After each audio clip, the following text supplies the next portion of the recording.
한국은 전체적으로 보면 생애 소득 기간이 짧고 교육 기간이 너무 길고 빈곤한 노후, 이게 이제 정말 문제가 되는 거고요. 저출산 현상이 전 세계에서 가장 가파르게 일어나고 있는 이런 나라에서 굉장히 빠른 속도로 인구 절멸로 향해 가고 있는 이 나라가 도대체 지금의 높은 집값을 계속 사줄 수 있는 그런 머리 숫자들이 계속 있을까? 사교육비를 없애고 남는 자금으로 주식 투자하십시오. 주식 투자를 열심히 배워서 선대인 TV를 따라오시면 연간 30%의 복리 누적 수익 한 9년 정도 기간에 걸쳐서 올릴 수 있어요. 주식 투자 제대로 배우시면요, 어떤 해는 한 해에 200%, 300%, 막 400% 이렇게 수익 나는 해도 있고요. 그래서 3억 원의 여유 자금으로 20년간 20%의 복리 누적 수익을 올리면 얼마가 되냐? 115억 원이 됩니다. 저는 저게 어려운 거라고 생각하지 않아요. 2차 전지를 여러분들 계속 공부하시라고요. 여러분들 향후 20년 동안 주식 투자의 수익을 올려다 줄 수 있는 어마어마한 투자 아이디어의 보고입니다. 보고.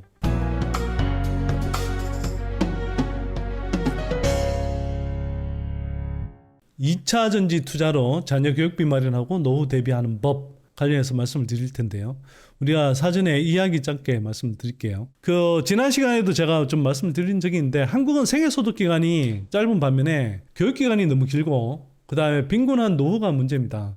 스위스 같은 나라의 국민 소득은 지금 뭐 10만 불 정도 되죠. 10만 불 넘어가나 그럴 겁니다. 근데 스위스는 대학 진학률이 한 30%밖에 안 돼요. 근데 한국은 70%, 80% 되잖아요. 대학 안 가면 뭐 이렇게 바보 취급받고 멀쩡한 사람 구실 못할 것처럼 이야기하고. 근데 뭐 스위스라는 나라는 대학 진학률이 30%밖에 안 되는데도 국민 소득 10만 불이 넘고 세계에서 가장 잘 사는 나라에 속하고 노르웨이와 1, 2위를 다투고 있고, 교육기간이 일단 너무 길고요. 그 다음에 안정적인 정규직 일자리가 적어서 생애소득기간이 너무 짧고, 생애소득기간 중에서도 안정적으로 이렇게 돈을 버는 기간이 너무 짧고요. 소득 측면에서 자산을 축적할 수 있는 충분한 기간이 없는 반면에 교육비로 굉장히 많은 지출을 해야 되고, 빨리 직장에서 쫓겨나는 경우들이 많기 때문에 그 다음에 생계형 자영업을 해서 성공하면 다행인데, 생계형 자영업해서 실패하면 노후가 되게 힘들어지는 것이고, 한편으로는 이게 수명은 길어져서 노후 자금은 높고, 그러다 보니까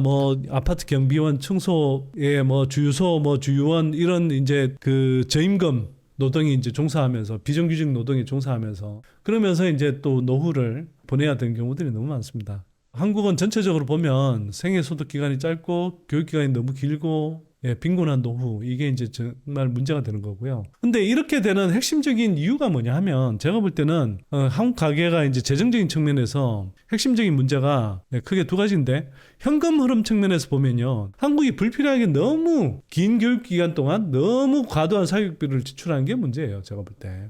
특히 미래의 흐름을 알고 이해한다 그러면 거의 도움이 되지 않는 그런 쪽에 너무 지출을 많이 합니다. 제가 볼 때. 여러분들이 그렇게 암기식으로 외웠던 것들 중에 써먹고 있는 게 얼마나 있나요? 자산구조 측면에서 과도한 부동산 편중이 또 문제입니다. 미국 같은 경우는 60%, 70% 정도가 오히려 금융자산 쪽이고요. 부동산 자산은 한 30, 40% 정도인데, 한국은 거꾸로 부동산 자산 비중이 70%이고 특히 노후 세대의 부동산 자산 비중은 거의 75% 정도 되죠. 나이가 들수록 부동산 자산 하나밖에 없고, 특히 이제 주택, 자기 집 한두 채, 그걸 현금화하지 않으면, 유동화하지 않으면 노후를 보낼 수 없는 이런 식이죠. 그래서 거꾸로 보면 한국 사람들은 짧은 생애 소득 기간에 안정되지 않은 직장들을 많이 다니면서 그걸 노후를 어떤 식으로 준비해왔냐? 부동산에 투자해서, 전 국민적으로 부동산에 투자해서 부동산 가격이 지속적으로 올라주면 거기에서 앞선 세대가 부동산을 팔아가면서 가계 자산 구조에서 보면 한 60대 이상으로 가면 한 60 정도까지는 부동산 자산 규모가 늘어나다가 65세 이후부터는 부동산 자산 규모가 이제 줄어들거든요. 즉 이제 노후에 들어가서 그동안 이제 사놨던 집을 가지고 집을 팔고 전세로 가거나, 또는 큰 집을 줄여서 이제 작은 집으로 가면서 그 자금을 가지고 노후에 쓰는 거거든요. 그거는 한국 경제가 계속 성장하고 인구 구조 측면에서 계속 생산 가능 인구가 증가하면서 집을 사줄 수 있는 머리 숫자가 많을 때는 지속 가능한 방식이었어요. 근데 이게 앞으로도 계속 지속 가능할까? 지금 한국처럼 이렇게 급속한 고령화에 따라서 또 저출산 현상이 전 세계에서 가장 가파르게 일어나고 있는 이런 나라에서 굉장히 빠른 속도로 인구 절멸로 향해 가고 있는 이 나라가 도대체 지금의 높은 집값을 계속 사줄 수 있는 그런 머리 숫자들이 계속 있을까? 그런 걸 생각하면 당장 5년, 10년은 몰라도 10년을 넘어서 20년, 30년 이렇게 갔을 때 지금의 집값을 그리고 이 많은 아파트들을 사줄 수 있는 그 가구수가 계속 남아있을까? 그래서 지금의 집값이 버텨줄 것인가?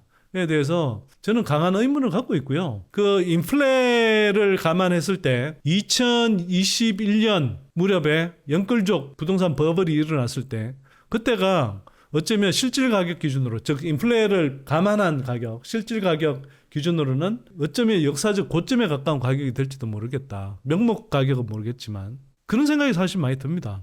그러면 이게 이제 문제가 되죠. 부동산 가격이 지속적으로 시간이 흐름에 따라서 지속적으로 올라줘서 앞선 세대가 비싼 집값에 팔아서 그걸 가지고 노후에 부동산 자산을 유동화해서 노후 자금으로 쓰는 구조였는데 이게 만약 안 된다면 부동산 가격이 떨어지기 시작한다면 특히 시골 지역에서 분명히 그런 현상들이 벌써 생겨나고 있습니다만 부동산 거래도 잘 안 되고 팔기도 힘들어지는 그런 상황들이 이어진다고 그러면 이건 한국 가계의 노후 대비 측면에서도 굉장히 힘들어지는 흐름이 생겨나는 거죠.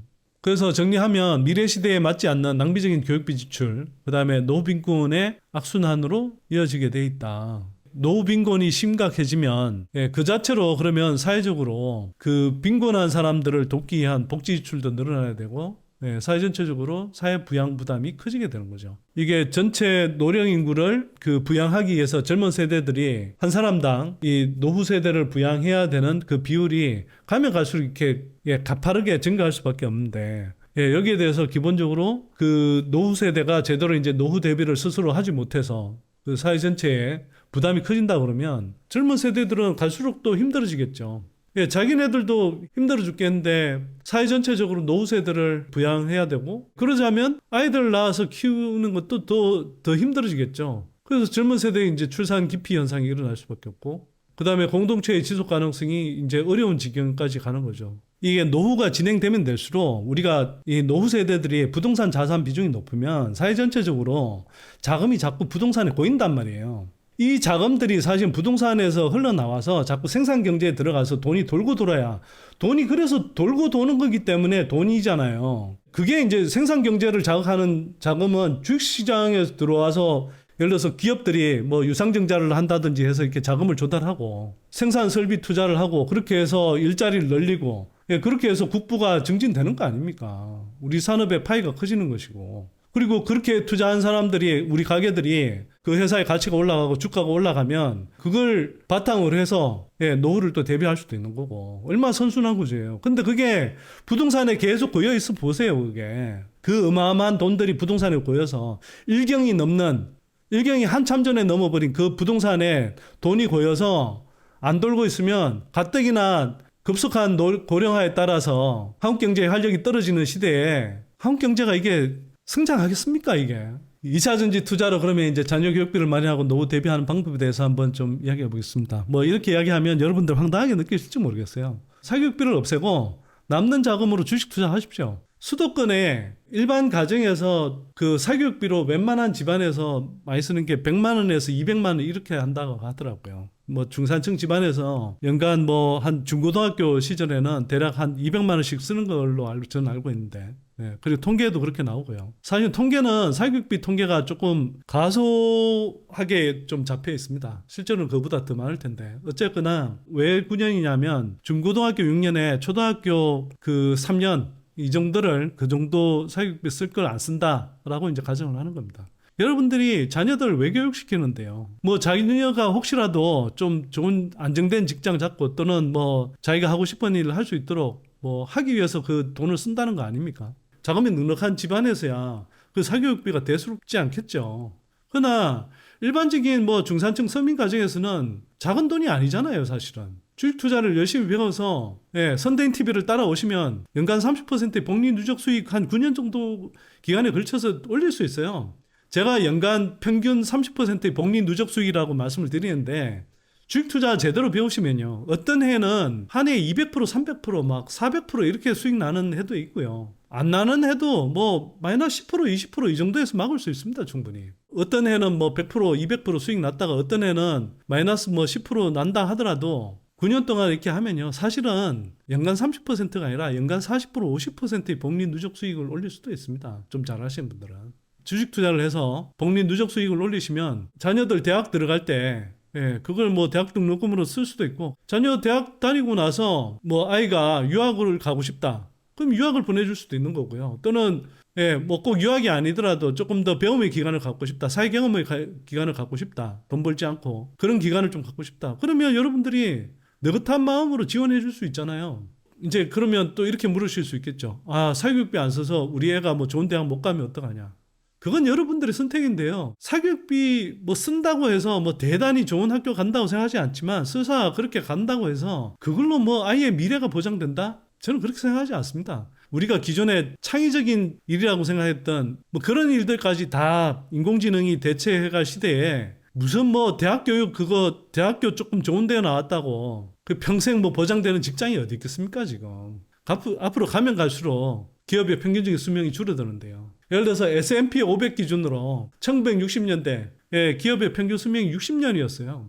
지금은 15년 정도, 15년, 20년도 안 돼요. 기업의 수명도 짧고, 기업의 수명이 짧은데 우리 아이들이 한 직장 들어가서 그 수십 년을 다닐지 안 다닐지 어떻게 합니까 그걸. 제 주변에도 뭐 이른바 네로라 하는 국내 대기업들 다니는 사람들 많은데요. 그 사람들이 뭐 다 만족하면서 다닙니까?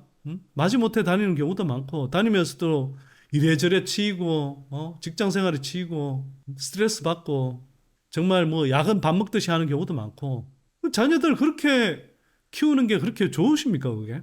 저라면 그냥 정말 아이가 좋아하는 거 있으면 좋아하는 거 밀어주고, 좀 적게 벌더라도 그렇게 해서 애가 스스로 개척하고 삶을 개척하고, 그렇게 해서 소소하게 벌더라도 자기 하는 일에 만족하고 행복을 느끼는 그런 삶을 살기를 응원해 줄 것 같아요. 이제 막 신혼을 시작하려고 하는 사람들이 5억 원 정도면 지금 수도권에서는 그냥 뭐 싼 가격대의 주택일 텐데, 그래도 5억 원의 주택을 사지 않고 보증금 2억 원에 150만 원 월세 정도를 내고, 이게 이제 전제는 뭐냐면 주식 투자 실력을 키우셔야 됩니다. 선대인 TV 열심히 보시면서 주식 투자 실력 키우셔갖고요. 그래서 3억 원의 여유 자금으로 20년간 20%의 복리 누적 수익을 올리면 얼마가 되냐? 115억 원이 됩니다. 저는 저게 어려운 거라고 생각하지 않아요. 물론 이제 저랑 같이 투자 스터디도 하고 그랬으니까 모르겠지만, 4년 전쯤에 저랑 투자 스터디 같이 한 사람은 그때 1억이 안 되는 자금으로 해서 지금 10몇 억이 돼 있는데, 그 사이에 지금 10배 넘게 오른 거 아닙니까? 이 사람이 아무리 천천히 뭐 한다 하더라도 10년 안에 그 10몇 억이 100억이 안 되겠습니까? 그러니까 중요한 거는요, 여러분들이 주식 투자에 올바른 접근법 익혀서 주식 투자 실력을 키우는 겁니다. 제가 이제 말씀드린 거 신혼부부뿐만 아니라 돈을 뭐 낑낑대면서 모아서, 부부가 열심히 해서 모아서 5억 원의 주택을 살 자금을 모았다고 치고요. 그때 집을 살 건가, 아니면 여전히 그냥 보증금에 뭐 반전세로 이렇게 월세 내면서 하되 그 자금을 가지고 20년간 주식 투자를 제대로 해서 복리 누적 수익을 올리면, 그게 훨씬 더 제가 볼 때는 여러분들한테 큰 부를 안겨다 줄 수 있다고 저는 생각합니다. 그게 가능하다고 말씀드리는 거예요, 제가. 자, 그 다음에 2차 전지는 향후 20년 이상 성장할 산업이다. 제가 2차 전지 투자로 이렇게 말씀드렸잖아요. 왜 2차 전지 투자로라고 말씀드리냐면, 2차 전지 말고도 투자할 때 많아요. 투자할 종목들 많이 나오는 거 맞고요. 그러나 제가 이제 말씀드린 건 2차 전지가 몇 년 성장하고 말 게 아니라 향후 10년, 20년, 30년 성장할 산업이기 때문에, 뭐 지금까지도 그랬던 것처럼 앞으로도 2차 전지 섹터에서 여러분들이 투자할 수 있는 좋은 종목들이 많이 나올 겁니다. 그래서 그 흐름을 계속 여러분들이 지금부터 계속 따라가시면 10년, 20년 후까지 투자할 종목이 계속 나올 거예요. 처음에 한국에서 반도체 산업 시작할 때 삼성전자가 뭐 1메가 디램 만들었다고 1980년대 후반에 이야기했을 때, 그때 이야기했을 때 한국에 뭐 반도체 산업 그래봐야 삼성전자 말고 뭐 그렇게 소부장 기업이 있었다고요.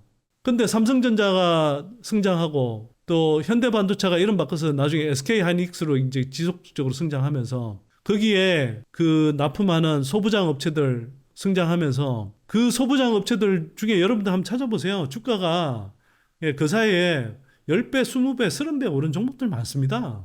그리고 원래 없던 회사가 상장해서 그렇게 성장한 경우들 많아요. 그런 흐름을 여러분들이 반도체 산업의 그런 흐름들을 따라가면서 계속 새로운 그때 그 나타나는 기술 트렌드를 잘 추적하면서 투자했으면 지속적으로 여러분들이 큰 투자 수익을 올렸을 겁니다. 지금도 반도체에 그런 투자 수익의 기회가 많고요. 가장 최근에는 생성 AI 흐름에 따라서 HBM 관련주들, 뭐 한미 반도체가 대표적이죠. 물론 저는 뭐 지금 상태에서는 분명히 거품이라고 생각하고 엄청난 고평가라고 판단하지만 시장에서는 그런 한번 되게 강한 그 섹터의 테마가 부상이 되면 그렇게 굉장히 강한 오버슈팅이 나오기도 합니다. 그리고 상당 기간 지속되기도 하고요. 지금까지는 반도체에서 그런 종목들이 가장 많이 나왔지만 앞으로는 지난 몇 년 동안에도 그런데 앞으로 펼쳐질 10년, 20년 사이에는 적어도 국내 산업을 놓고 봤을 때 2차 전지 섹터에서 지속적으로 큰 수익을 내주는 그런 좋은 종목들이 많이 나올 겁니다. 제가 왜 2차 전지 중심으로 투자하냐고요? 2차 전지만 좋아해서? 아니요. 다른 산업도 좋아합니다. 다른 산업도 잘 됐으면 좋겠고요. 근데 탐방을 이렇게 두루두루 다녀봐도 2차 전지만큼 성장성이 강해서 2차 전지만큼 수익 잘 날 수 있는 큰 잠재력이 보이는 종목군이 없어서 그래요. 근데 2차 전지 말고도 주가 상승 여력이 더 큰 게 있거나 비슷한 종목들 있으면 일부 이지만 담습니다. 최근에도 담았고요.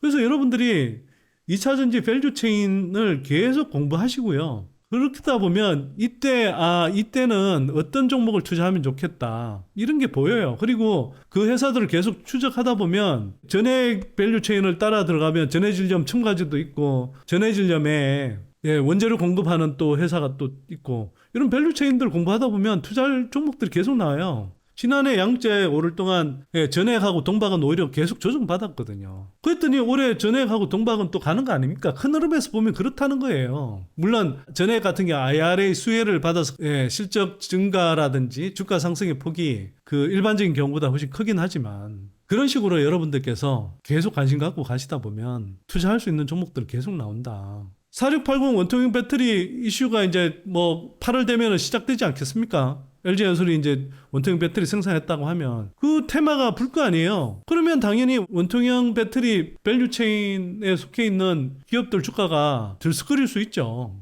이런 종목들이 계속 있고요. 그리고 새로운 기업이 계속 이렇게 들어와요. 뭐 다른 섹터에 있다가 진입하는 회사도 있고요. 또는 비상장 상태로 있다가 새로 상장하는 회사도 있고 또는 그냥 무슨 장비 업체인데 뭐 소재를 개발해서 이쪽으로 뭐 매력도가 이제 부각되는 회사들도 있고 이 흐름들을 계속 이렇게 추적하다 보면 투자할 때가 계속 나온다니까요. 제가 그렇습니다. 제가 처음에는 뭐 2019년에는 PNT, 에코프로비엠, 첨보 뭐 이런 회사들 투자했죠. 근데 투자하다 보니 그런 회사들도 뭐 좋지만 나중에는 코스모신 소재도 발굴하고 장비 중에 DNT 같은 회사도 발굴하고 그리고 뭐 전액 업체, 뭐 동박 업체, 뭐 이런 업체들 다 발굴해서 투자하는 거 아닙니까? 그래서 2차 전지를 여러분들 계속 공부하시라고요. 10년, 20년 이상 성장한 산업이고 지금 열심히 공부해 두시면 이게 그냥 한두 해 수익 내는 걸로 끝나는 게 아니라 여러분들 향후 20년 동안 주식 투자의 수익을 올려다 줄 수 있는 어마어마한 투자 아이디어의 보고입니다. 보고. 그 다음에 운동 열심히 하셔서 건강 유지하십시오. 저도 지난 몇 년 동안 좀 운동 소홀히 하기도 하고 그랬는데, 운동하고 나면 몸은 좀 힘들 수 있지만, 땀이 나면서 정말 이렇게 혈액순환 잘 되고요. 머리도 맑아지고, 기분도 되게 상쾌해지고, 하루를 되게 활기차게 뭐 보낼 수도 있고, 체력도 좋아지고, 그리고 뭐 전반적으로 여러분들 건강 뭐 좋아질 거고, 뱃살도 좀 빠지고. 제가 왜 운동을 열심히 하라고 하느냐 하면, 노후 대비한다고 하면서 지금 쇠가 빠지게 막 일하고 막 스트레스 받고 막 그러면서 건강 관리 안 해서 병 걸리고 건강 상태 안 좋은 상태를 만들고 그렇게 해서 그렇게 열심히 번 돈으로 퇴직해서 상대적으로 좀 젊었을 때 건강 관리해야 될 때 건강 관리 잘 못해서 병원 신세 지면서 그 돈을 병원 신세 지는 병원비 치료비로 쓴다. 그러면 그게 무슨 의미가 있을까요? 그래서 여러분들이 사실은 노후 대비한다고 할 때 많은 부분은 사실은 뭐 노후에 안정적인 뭐 생활을 하고 뭐 삶의 여유를 즐기는 거 이런 것도 좋지만 한편으로는 혹시라도 노후에 발생할 수 있는 어떤 병환, 질병 그런 걸 치료할 수 있는 비용 마련 이런 의미도 되게 클 겁니다. 근데 사실은 그런 비용을 준비하는 것보다 사실은 더 좋은 건요. 건강관리 잘 하셔갖고 병원비 안 쓰면 되잖아요. 그럼 그거 자체가 남는 장사 아닙니까? 근데 운동해서 좋고, 오랫동안 여러분들이 삶을 즐길 수 있어서 좋고, 그러면서 노후 비용 많이 안 써도 되고, 그래서 생각을 좀 한번 바꿔보십시오. 많은 분들이 지금 뭐 혹시 일에 찌달려 있거나 또 돈 벌기 위해서 지금 막 밤낮 없이 뭐 건강 해쳐가면서까지 그렇게 하고 있다면 좀 생각을 한번 바꿔보실 필요가 있다는 생각이 저는 들어요. 경제적 여유를 갖추겠다고 예, 건강을 해치고 있지는 않은지 이걸 한번 생각해 보시자는 거죠.